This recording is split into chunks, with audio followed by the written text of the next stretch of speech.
करायचं स्मरण. जय जय रघुवीर समर्थ. श्री समर्थ कृपेने एक सुंदर असा बोध, एक सुंदर असं श्रवण आपल्याला प्राप्त झालेलं आहे.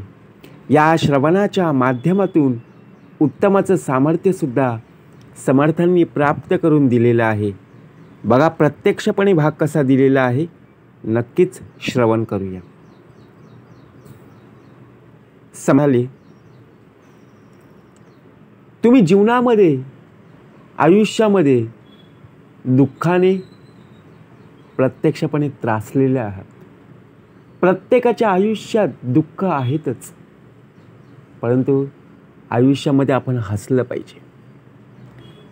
नुसतं दुःखात राहून उपयोगाचं नाही आहे, कारण प्रत्येकाला ते दुःख आता सहनसुद्धा होत नाही आणि सांगतासुद्धा येत नाही. आयुष्याच्या मार्गावर चढ उतार हा असतोच, तसंच सुखदुःख हा आपल्यासाठी पर्याय आहे. सुख येईल, दुःखसुद्धा तेवढंच येईल, परंतु आपण मात्र परमेश्वराच्या स्मरणामध्ये नक्कीच असलं पाहिजे. कारण एकांतात राहणारी व्यक्ती कधीच एकटी नसते, कारण ती सगळ्या जगाला ओळखून बसलेली नक्कीच असते. कारण ती व्यक्ती एकटी का बसलेली आहे? कारण त्या व्यक्तीचं मन पूर्णपणे गुंतलेलं आहे.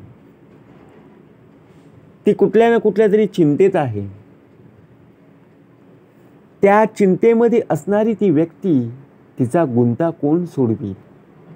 त्यासाठी ती संपूर्णपणे जगातल्या लोकांना बघा प्रत्यक्षपणे त्यांचं सूक्ष्म निरीक्षण करूनच ते एकांतात बसलेली आहे.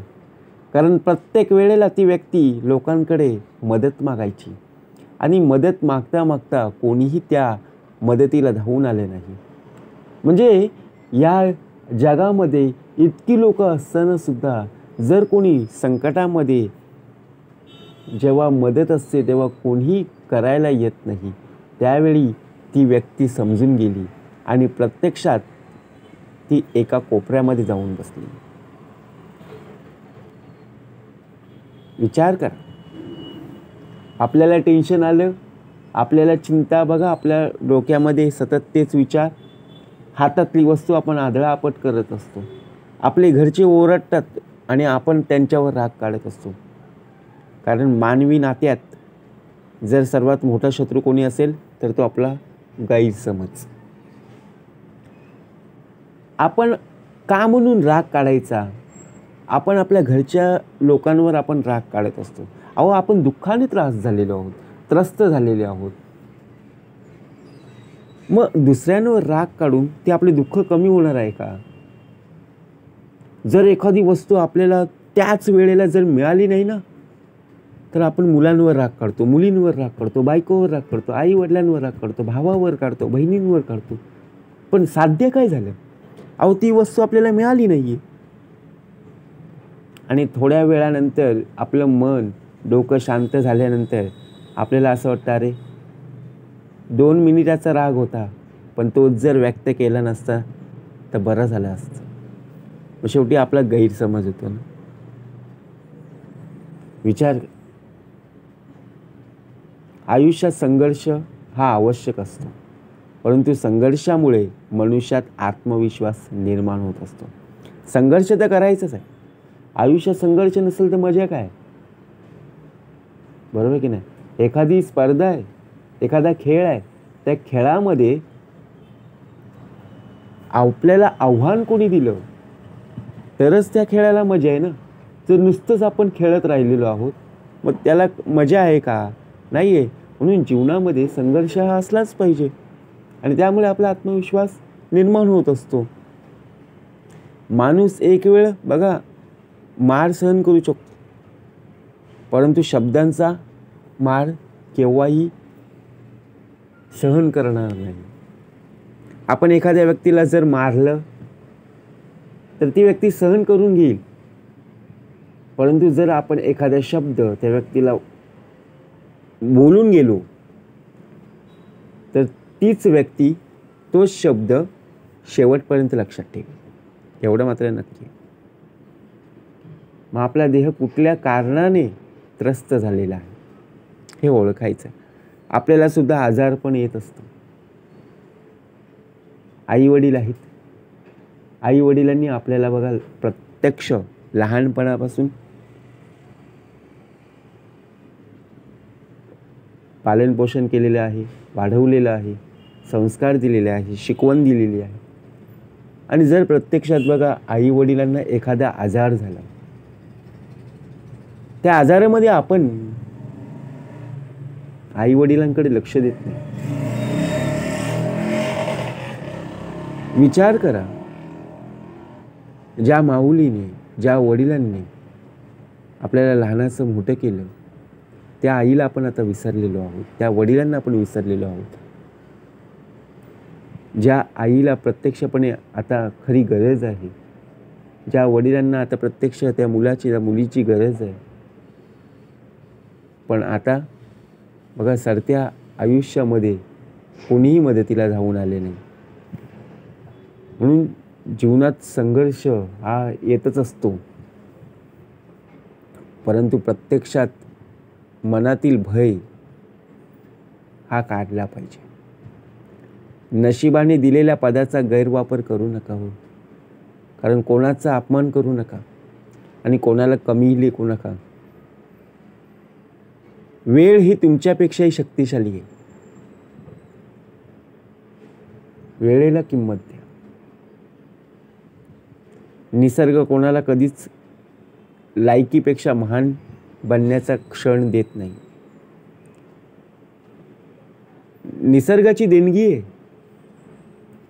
परंतु स्वतःवर कधीही अहंकार करू नका. कितीही मोठे बना, परंतु आपण आपले पाय जमिनीवर असले पाहिजे. आपल्याला असं वाटतं की आपण कितीही मोठे झालो, आपण कुठल्या उच्च पदावर, बघा प्रत्यक्षपणे एखाद्या वेळेला आपण चांगल्या पदावर नोकरीला असतो आणि आपण इतरांना कमी लेखत असतो. आपण आपल्यातला गैरसमज, आपण आपल्यातला अहंकार बाजूला ठेवायचा. देवाने तुमच्या माझ्यासारखे किती जणांना मातीतून घडवलंय विचार करा.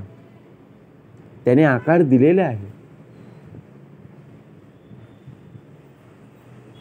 विचार करा, म्हणजे प्रत्यक्षपणे आपण जर विचार केला तर स्वतःच्या आयुष्याचा निर्णय स्वतः घ्या. इतरांना आपल्या आयुष्याचा निर्णय घेऊ देऊ नका. जर आपण आपल्या आयुष्याचा निर्णय जर लोकांना दिलं तर शेवटी महागात पडणार आहे. म्हणून डोळ्याचं आणि मनाचं खूपच कठीण काम असतं. त्यांना तेच आवडतं जे नसतं. आता आणि मनाचं कार्य काय आहे?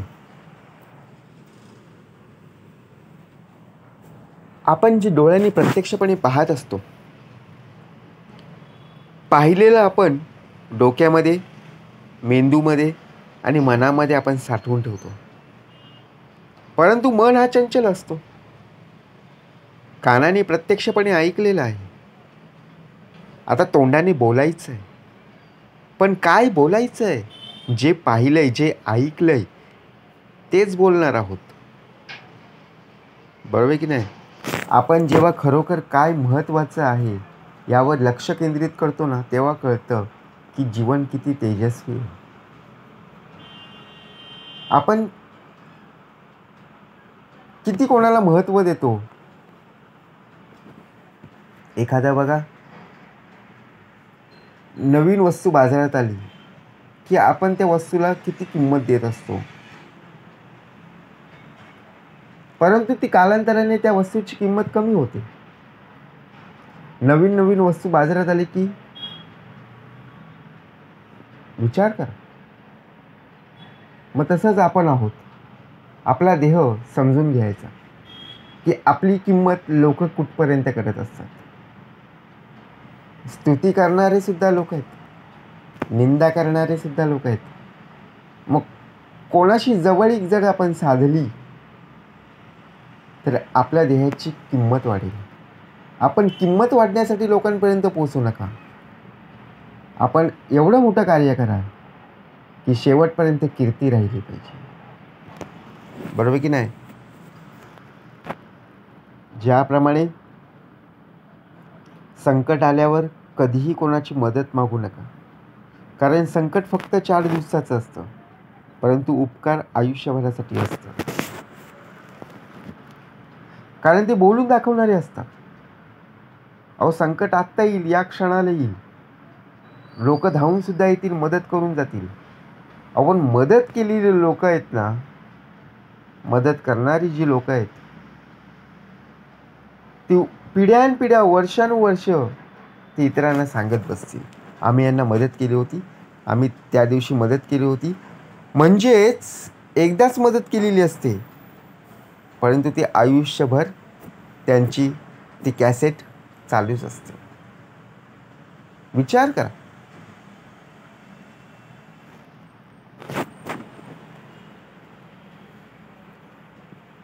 आपल्या आयुष्यामध्ये, आपल्या जीवनामध्ये दुःख जर येत असतील तर दुःखावर आपण मात केलंच पाहिजे. क्षणभराच्या रागाने कधी कधी आयुष्यभर प्रेम करणारी माणसं आपण गमावतो. रागावर आपण नियंत्रण ठेवलं पाहिजे. अहो, एखादा राग बघा, प्रत्यक्षपणे 2 मिनिटाचा राग असतो, पण आपण आयुष्यभर प्रेम करणारी माणसं आपण गमावून बसतो. कारण का? एक कारण म्हणजे त्या कारणावरून आलेला राग. आयुष्यात जर सुखी व्हायचं असेल तर सुखी होण्यासाठी लागणारं एकच, ते म्हणजे तडजोड. एकच उपाय आहे.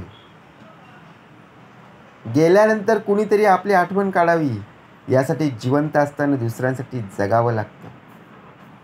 जर आपण एखाद्याच्या मदतीला धावून गेलो नाही तर ती व्यक्ती स्वतःच्या तोंडून बोलून जाईल की ही व्यक्ती बरं झालं. बघा, प्रत्यक्षपणे स्वतः ती व्यक्ती म्हणेल बरं झालं, ती व्यक्ती निघून गेली. जर आपण त्या व्यक्तीच्या मदतीला धावून गेलो असतो ना, तर त्या व्यक्तीच्या मुखातून उत्तम प्रकारे शब्द निघतील की अरे, या व्यक्तीने आपल्याला स्वतःहून मदत केली होती. जिवंत असताना दुसऱ्यांसाठी आपल्याला जगावं लागणारच. समर्थ म्हणाले, ध्येय त्यागी त्या कीर्ती मागे उरावी. जीवनात आलेल्या परिस्थितीशी जो संघर्ष करतो त्याला सुख अनुभवायस मिळतं. मग जीवनात जी परिस्थिती आहे त्या परिस्थितीचा संघर्ष करायचा. संघर्ष करत असताना त्या परिस्थितीवर मात करायची. आठवणी खरंच चांदण्यासारख्या असतात. कोणती कधी लुकलुकेल सांगता येणार नाही. विचार करा, आपण आकाशामध्ये पाहतो ना, चंद्र असतो, चंद्राच्या बाजूला असंख्य चांदण्या पसरलेल्या असतात, पण कुठे लुकलुकणारी चांदणी आपल्याला पाहायला मिळेल ना. तसेच जगामध्ये अनेक प्रकारची लोक मिळतील, अनेक प्रकारची लोक भेटतील, पण कोणती व्यक्ती, कोणता मनुष्य केव्हा चमकेल ना, ते सांगता येणार नाही. म्हणून समर्थ म्हणाले, दुःखाने तुम्ही त्रस्त झालेले आहात, तो त्रास कमी होण्यासाठी परमेश्वराचं स्मरण असणं आवश्यक आहे. कारण परमेश्वराच्या स्मरणाने ज्या प्रकारे आपण चिंतन करू, त्या चिंतनाने सर्व तुझ्या या देहाच्या संपूर्णपणे चिंता नक्कीच मिटल्या जातील. जय जय रघुवीर समर्थ.